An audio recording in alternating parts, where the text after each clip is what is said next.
आप सभी का स्वागत करते हैं संवाद में। मैं नितिन गौतम। आज आए हैं हम जिला सहारनपुर में नगर निगम चुनाव को लेकर, जो हाल ही में सहारनपुर में चल रहे हैं। और आज हमारे साथ हैं अनिल जी, जो गोपाल नगर से पिछली योजना में चुनाव लड़े थे, कितने नंबर पर रहे थे। आइए उनसे करते हैं नगर निगम चुनाव के वार्तालाप। नमस्कार नितिन जी। पहले तो आपका स्वागत है और धन्यवाद आपका। आपने कोई फ्लैग समझा जिससे आप सबको अपना संवाद हमारे साथ करने की कोशिश की। मेरा नाम अनिल जसवंत है। मैं वार्ड 19 से पिछली बार पहली बार ही इलेक्शन लड़ा था निर्दलीय प्रत्याशी के रूप में। उस समय प्रत्याशी को खाली प्रत्याशी नहीं मानकर पब्लिक ने एकदम पूरी अपनी सपोर्ट करी थी, क्योंकि हमारा क्षेत्र जो है भाजपा का गढ़ माना जाता है और मैं निर्दलीय प्रत्याशी के रूप में खड़ा हुआ था। पिछले कई वर्षों से मैं समाजवादी पार्टी से जुड़ा हुआ था। उस समय भी समाजवादी पार्टी में ही था मैं। तो काफी मुश्किलें आई चुनाव में, लेकिन चुनाव के अंदर कोई मुश्किल इसलिए नहीं थी क्योंकि समाज के जो अच्छे लोग थे वो अच्छी पहचान रखते थे। 1028 वोट निर्दलीय मुझे मिले, बिना किसी लोभ और लालच का वोट था वो। उस वोट को खरीदा नहीं गया था, ना ही किसी को खाना खिलाकर, ना ही शराब पिलाकर, ना ही किसी को। सिर्फ 38,000 रुपये खर्च किए गए थे, वो भी मजबूरी थी क्योंकि चुनाव चिन्ह कैसे पता लगेगा लोगों को। और इसके अलावा मैंने कोई खर्चा नहीं करा था किसी पर भी।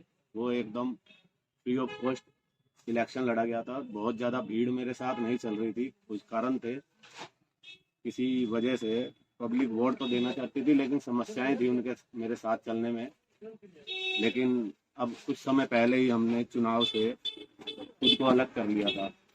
जो अब निगम के चुनाव आने थे, लोगों के फोन आ रहे थे, उसमें मुख्य कारण ये रहा कि कोरोना के बाद से व्यापार बहुत ज़्यादा खराब हो गई।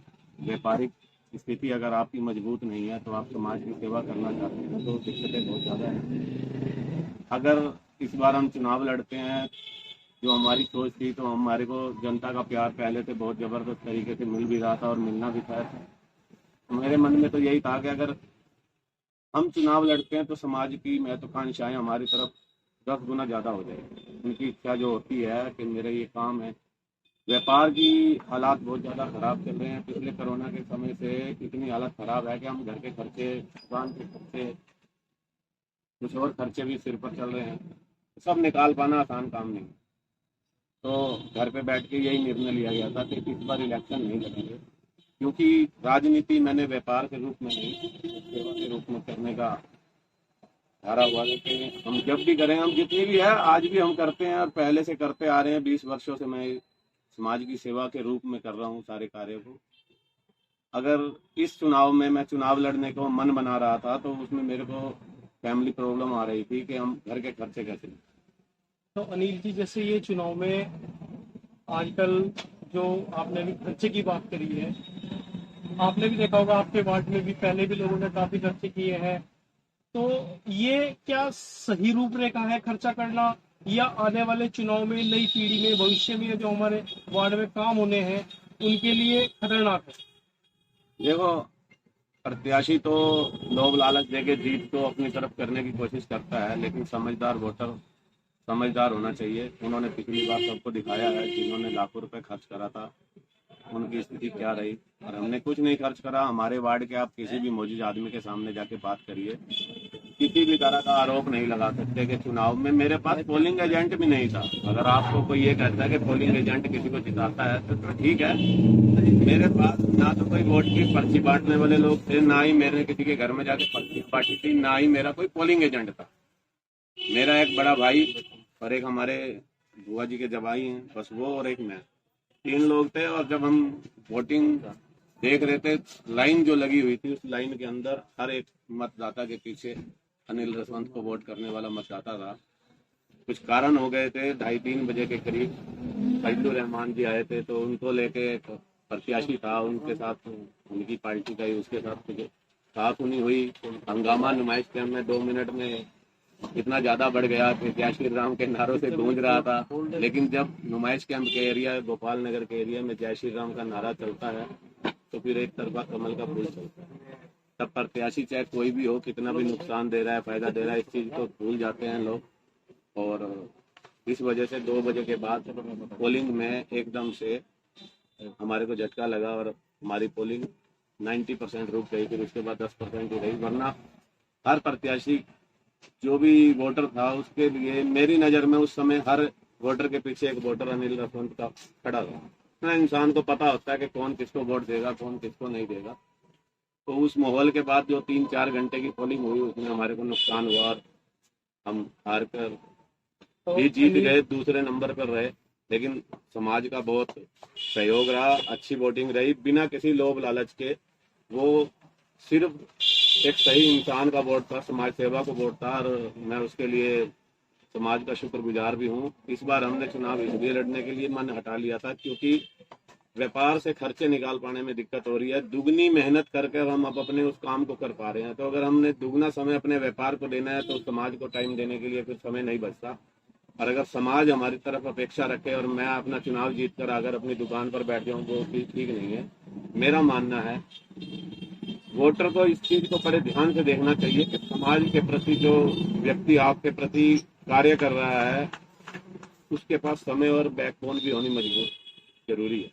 तो अनिल जी, जैसे अभी पिछले नगर निगम चुनाव गए हैं इनमें, और जो कई पिछले 12 सालों से नगर निगम भंग था, किसी तरह का कोई चुनाव नहीं था, मेयर नहीं थे, तो तब से अब तक उन 12 सालों में क्या रहा हमारे जिले का, और इन 5 सालों में कुछ स्थिति बदली है, कुछ सुधार आया है या कैसे रहा है?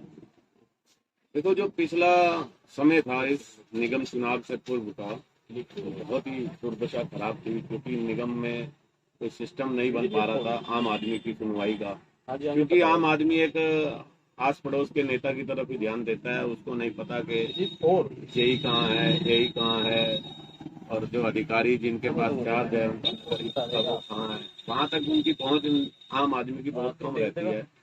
हालांकि सोशल मीडिया के माध्यम से अब काफी एक्टिव हो चुके हैं लोग, लेकिन आज से अगर 12-15 साल पूर्व की बात करें तो आम आदमी सिर्फ अपने पार्षद तक ही सीमित रह जाता था कि उसी के चक्कर काटने या उसी से काम की अपेक्षा रखना, और वो वहां तक नहीं जा पाता था। पार्षद भी काम में नहीं थे क्योंकि 12 साल से वो भंग चल रहा था नगर में, तो उसमें दिक्कतें बहुत ज्यादा थी। रही बात इस कार्यकाल की, जो 5 साल बीते हैं, सहारनपुर को स्मार्ट सिटी में लाया गया। देखो, अभी तो फिलहाल अगर हम कहें तो थोड़ा और खोदा ही हुआ है सारा शहर, चारों तरफ तोड़ दर और खोदा हुआ है। लेकिन एक बात ये भी सच है, अगर कुछ किया जाएगा तो उसकी नींव तो बनाई जाएगी। जब नींव बनाएंगे तो फिर खुदाई होगी। जब कुछ तोड़ा जा रहा है कुछ बनाने के लिए तो पहले तोड़ना पड़ेगा, फिर खुदेगा, फिर बनेगा, फिर वो जब तैयार हो जाएगा। मेरे ख्याल से इस योजना में शहर के अंदर जो चीज शहर के अंदर लोगों को मिलेगी, सोचा जा सकता है। बाकी करने वालों को बात उनका पता है। हम ये सोच सकते हैं कि अगर कुछ नया होगा तो बहुत सुंदरीकरण हो जाएगा। सहारनपुर को लोग सडानपुर के नाम से जानते थे। मेरा मानना है कि बहुत सुधार हुआ है और आगे भी सुधार की अपेक्षा रखते हैं हम। जो भी हमारे मेयर बनेंगे और जो भी अधिकारी हमारे नगर युक्त होंगे, हम यही चाहेंगे कि शहर को सुंदरीकरण, इस सरकार जो भी शिवसेनाजी की सरकार है, जो विकास का पहिया घूम रहा है, वो इससे और तेजी लाएंगे इसमें। और शहर की हालत तो वाकई में बहुत ज्यादा खराब है। शहर में अगर आदमी कोई बाहर निकलता है तो आधी किलो मिट्टी घर लेके जाता है, जब वो घर पहुंचता है तो हालत तो खराब ही है। इस चीज को अधिकारियों को संज्ञान देना चाहिए। जहाँ सड़कें टूट चुकी हैं बुरी तरह से, वहाँ मिट्टी है, उस पर पानी का छिड़काव, और इस तरह की थोड़ी सी जहाँ बजरी सड़क पर है जिससे कोई एक्सीडेंट ना हो, इन चीजों के लिए इस समय अधिकारियों को पूरा संज्ञान लेना चाहिए, जिससे आम आदमी को थोड़ी सी राहत मिले। जाम लगता है, हमारे शहर के एसएसपी आए हुए हैं, उन्होंने बहुत ज्यादा स्ट्रिक्टनेस करके पुलिस को इसमें चौराहों पर खड़ा करा हुआ है। हर चौराहे पर अब आप देखते हो कि आपको रोक कर चलने की व्यवस्था बनाई गई है। सिर्फ इसी वजह से रोक कर चलने की व्यवस्था है कि आप लोग जाम में न फंसे। पहले कोई किधर कहीं भी घूम जाता था, व्यवस्था पुलिस भी परेशान है कि व्यवस्था देखो, व्हीकल हर घर में 4 हो गए हैं। पहले एक व्हीकल था और 6 आदमी होते थे, अब आदमी 4 हैं, व्हीकल 8 हैं। आबादी की अपेक्षा भी देखो, आबादी भी नहीं, आम आदमी कह रहा है कुछ भी नहीं है, लेकिन सच्चाई है कि हर आदमी अपनी जो सहूलियत मांग रहा है। बच्चे के लिए साइकिल चाहिए, बड़े के लिए एक्टिवा चाहिए, उसको एक चारों के लिए गाड़ी चाहिए। एक घर में एक आदमी होता है और गाड़ियां 3-4 होती हैं। तो जाम की स्थिति कुछ इस कारण भी है। मेरा तो मानना यही है कि जो छोटे बच्चे अनावश्यक गाड़ियों को लेकर सड़कों पर घूमते हैं, 4 व्हीलर उठाते हैं, बड़े माँ बाप की औलाद, उनको माँ बाप को सोचना चाहिए कि बच्चे को अगर एक्टिवा का काम चल सकता है वो कार ना उठाए, और अगर दो जिन्हें एक विकल्प का इस्तेमाल करें तो एक विकल्प घर पर रहेगा तो सड़कों पर जाम की स्थिति थोड़ी कम हो जाएगी, मार्केट में आवाजाही बढ़ती है। अगर लोग मार्केट में आने के कतरात, ऑनलाइन क्यों हो रहा है ज़्यादा बढ़ावा, लोग जाम में फंस जाते हैं, घंटों घंटों जाम में परेशान रहते हैं, उस कारण से भी कुछ लोग ऑनलाइन जाना शुरू कर दिया, व्यापार खराब हो रहा है ऑनलाइन से। हम अपनी दुकानों पर आकर बैठ रहे हैं आप लोगों के लिए कि आप आएंगे और आप घर बैठे फोन चलाकर अपना सामान मंगा रहे हैं, तो ये तो कितनी अनिल जी, जैसे गलत आपने बात है ये। एक अभी यंगस्ट की बात करी है, थोड़ी यंगस्ट की बात करूंगा मैं। हम जैसे सभी वार्ड में घूम रहे हैं, बात कर रहे हैं, तो जो यंगस्ट चेहरे हैं लगभग 25 साल 30 साल के बीच की जो यंगस्ट पीढ़ी है, ये पार्षद चुनाव में बहुत ज्यादा बढ़ चढ़ के हिस्सा ले रहे हैं, प्रत्याशी आ रहे हैं, चुनाव लड़ने के लिए तैयार हैं। क्या इससे क्या मतलब, क्या वो भविष्य में लोगों की समस्याएं हल कर पाएंगे, या वो अपना भविष्य बना पाएंगे? देखो, बहुत अच्छा सवाल है आपका। क्या प्रत्याशी अपना भविष्य बनाएगा या वोटर की समस्या का हल? देखो, प्रत्याशी दो कारणों से प्रत्याशी बनता है। एक होता है समाज की सेवा करना, दूसरा होता है कि अपना भरण पोषण और अपना कोई रास्ता बनाना दाल दलिए का। तो अगर आप प्रत्याशी चुनना चाहते हैं तो फिर आप पार्टी को छोड़ दो। मेरा मानना ये है, मेरा अपना स्वयं का मानना ये है, इस चुनाव में सिंबल ही नहीं होना चाहिए किसी के पास। अगर आप अच्छे व्यक्ति को आगे लाना चाहते हो तो फिर सिंबल की क्या जरूरत है? अच्छा व्यक्ति अपने नाम से जाना जाता है, ये क्षेत्र के लोगों ने वोट देना है, कोई बाहर से तो लोगों ने आना नहीं। क्षेत्र के लोगों को तो क्षेत्र के लोग पहचानते हैं ना, फिर सिंबल क्यों? ये बहुत बड़ी बात है। आपको मैं आज बता रहा हूँ, हम कहते हैं राजनीति गंदे लोग हैं। अरे गंदे को जब टिकट मिल जाएगी तो अच्छा और बुरा आप भूल जाते हो ना, तो फिर आप सिंबल पे खड़े हो जाते हो वोट डालने के लिए। सबसे पहले प्रत्याशी चुनो। इस चुनाव में आपको आपके आसपास का ध्यान रखना चाहिए कि कौन व्यक्ति आपके क्षेत्र के अंदर समाज के प्रति जागरूक है, वो दुख सुख में खड़ा हो सकता है, आपके किसी काम में वो साथ दे सकता है, तो उसके सिंबल पर मत जाओ कि सिंबल उसे किस पार्टी ने दिया है। आप पार्टी से घृणित हैं, अगर पार्टी से आपको कोई दिक्कत है तो आप उस पार्टी की वजह से उस प्रत्याशी से दिक्कत कर जाते हैं, या वो निर्दलीय है तो आपको प्रत्याशी को नहीं चुनना होता, आपको एक चुनाव चिन्ह मिल जाता है, हमने इसको चुनना है। मेरा मानना, मैंने पिछली बार भी कहा था और इस बार भी कहा था, मेयर के इलेक्शन के लिए भी मैंने यही बोला था और पार्षद के लिए भी, प्रत्याशी नहीं तो प्रत्याशी चुनो, चिन्ह को नहीं चुनो। अगर आप अच्छे लोगों की एंट्री चाहते हो राजनीति में तो सबसे पहला प्लेटफॉर्म पार्षद ही है, इससे नीचे कोई चुनाव नहीं होता, ये सबसे पहला। और अगर आप पहले पायदान पर ही अच्छे व्यक्ति को हरा देंगे तो फिर आप अच्छे पायदान, जो बड़े बड़े पायदान है वहां पर अच्छे लोगों की सामना कैसे करें?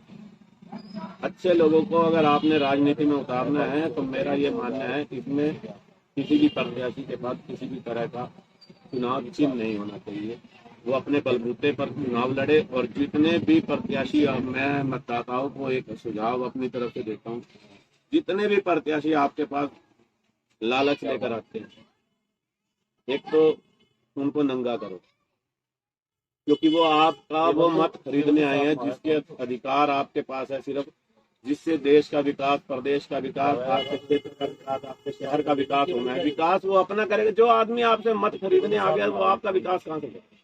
देखो, प्रैक्टिकल है। अगर कोई ने 20 लाख रुपए चुनाव में खर्चा कर दिया, कि आप पार्षद को 1200 रुपए जो तनख्वाह मिलेगी उससे पैसे पूरे हो जाएंगे? नहीं हो सकते ना, नेचुरल बात है। प्रैक्टिकल में ऐसा भी नहीं है, मतदाता इतना बेवकूफ नहीं है। हमारे क्षेत्र में पिछले चुनाव में पैसा भी बहुत खर्च किया गया, ऐसे लंगर चल रहे थे, मुर्गे मीट दारू के, लेकिन वोट दिया पब्लिक ने, समाज ने। मेरा कुछ नहीं खिलाया पिलाया, लेकिन सामाजिक तौर पर मैं ये बात इसलिए कह रहा हूँ क्योंकि ये हर वार्ड में इस चीज की समस्या है कि जो प्रत्याशी आपका मत खरीदने आ रहा है, वोट खरीदने आ रहा है, उसका बहिष्कार करो, वरना उसको इतना निचोड़ दो, वोट मत दो। वोट उसे दो जो आपके प्रति अपनी संवेदनाएं रखता है। हर वार्ड के लिए मैं ये अपील करता हूँ आपके चैनल से, वोट उसे दो जो व्यक्ति अच्छा है, आपके समाज के प्रति अच्छाई है उसके अंदर, उस वार्ड में उस व्यक्ति को चुनो, ना कि वो हमारे घर में ये दे गया, हमको वो खिला रहा है, ये पिला रहा है, दारू दे रहा है। अरे भैया, अगर इन चीजों को चुनोगे 5 साल उनके पीछे भिखारियों की तरह भीख मांगोगे, क्योंकि वो आपको खरीद के ले जा रहा है, ना कि आपसे वोट मांग। अगर उनके पैरों के पीछे भीख मांगनी है अपने काम कराने के लिए, तो भैया ऐसे आदमी को चुन लो। और अगर अपनी छाती चौड़ी करके उसको धमका के डरा के भी कहते हो भैया काम करना पड़ेगा, आपको वोट दिया था हमने, वहां लाइन लगी हुई थी खरीदने वालों की, लेकिन हमने आपको चुना है। और अगर आप सही व्यक्ति चुनते हो, राजनीति में सही व्यक्ति उतरते हैं, तो पूरे देश का चक्का अच्छे लोगों के साथ, सही लोगों के साथ भरेगा। पहले पायदान से ही इंसान ऊपर जा सकता है। पहले पायदान पे इंसान को अच्छा इंसान चुन लो, राजनीति में अच्छे लोग आ जाएंगे। अगर आप वहां पे बुरा चुन लोगे तो राजनीति में बुरे लोग। इस चीज के लिए बहुत ज्यादा जागरूक होना चाहिए मतदाता को। ये चुनाव आपके क्षेत्र का है, इसमें पार्टी कोई काम नहीं कर रही है, पार्टी आपके साथ हमेशा खड़ी रहेगी, आपके साथ ही रहेगी, लेकिन ये तो क्षेत्र का चुनाव है। क्षेत्र में जो अच्छा काम करने वाला व्यक्ति हो, अच्छा व्यक्ति हो, साफ सुथरी छवि का व्यक्ति हो, जो आपका वोट खरीदने की इच्छा ना रखता हो, उसको अपनी स्वेच्छा से वोट देना आपका अधिकार है और देना भी चाहिए, उसका अधिकार है उस पर। अगर आपके प्रति जिसकी संवेदनाएं अच्छी हैं, जो आपको बेचकर खरीद कर नहीं लेना चाहता वोट, मेरा मन, हमने इस चुनाव में अपने हाथ क्यों खड़े करे थे? क्योंकि हम अपने खर्चे घर के निकालने में दुगनी मेहनत करेंगे, तब हम अपना घर चला पाएंगे। पहले के मुकाबले इनकम आधे से भी कम है। मैंने चुनाव में सरेंडर कर दिया, क्योंकि मैं चुनाव लड़ता तो फिर दिक्कत आती मेरे परिवार को पालने में मुझे, क्योंकि 1200 रुपये पार्षद की तनख्वाह से घर नहीं चला सकते आप। और जितना काम इस टाइम कर रहे हैं वो उससे 25 पैसे रह जाता है, क्योंकि हम काम की तरफ ध्यान नहीं दे सकते। पब्लिक और समाज को समय देना बहुत जरूरी है। अगर आप किसी पद पर जा रहे हो तो उसको समय भी चाहिए।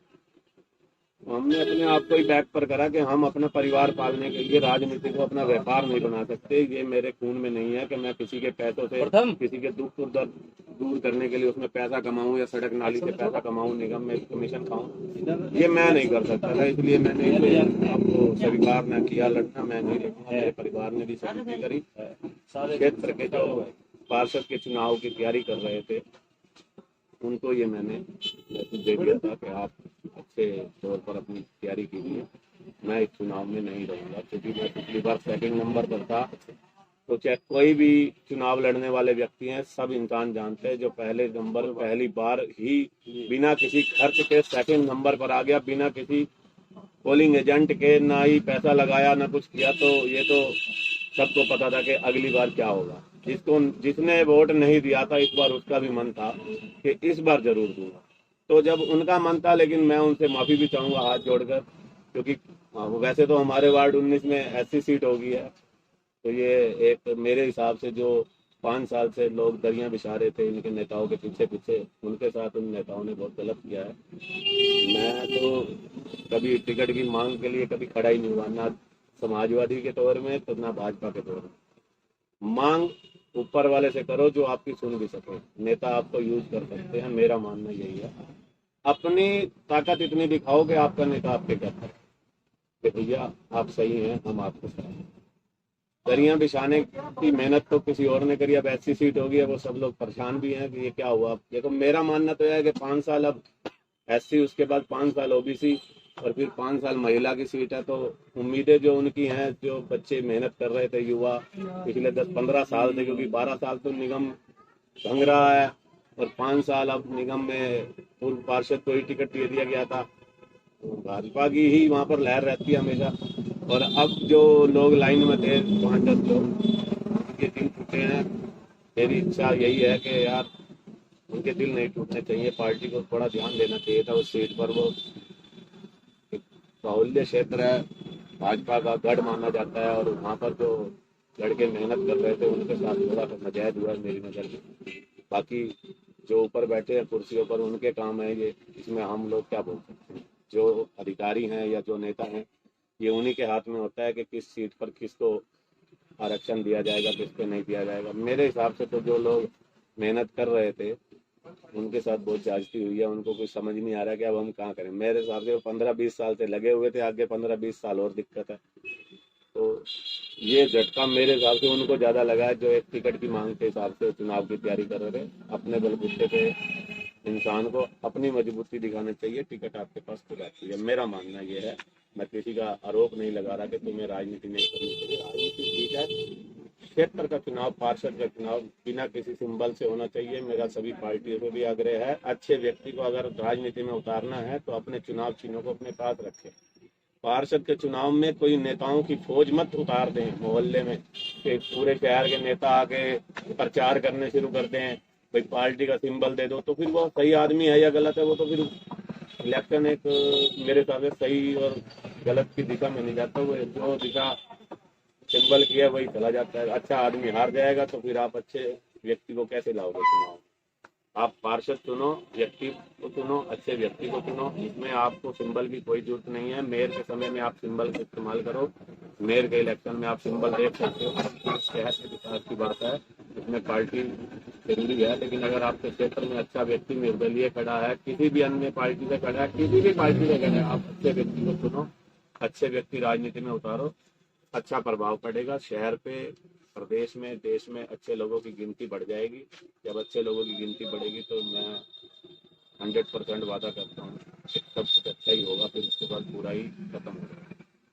तो आज हम आए थे अनिल जी के पास, जिन्होंने बहुत एक अच्छी बात कही है कि पार्षद चुनाव में किसी भी पार्टी का चुनाव चिन्ह ना होके एक अच्छे व्यक्ति की छवि हो। और सभी लोगों को इन्होंने मैसेज दिया कि अच्छे लोगों को वोट करें, किसी पार्टी को वोट ना करें, क्योंकि अच्छे लोग ही आपके काम आएंगे। मैं नितिन गौतम, संवाद जनता की राय।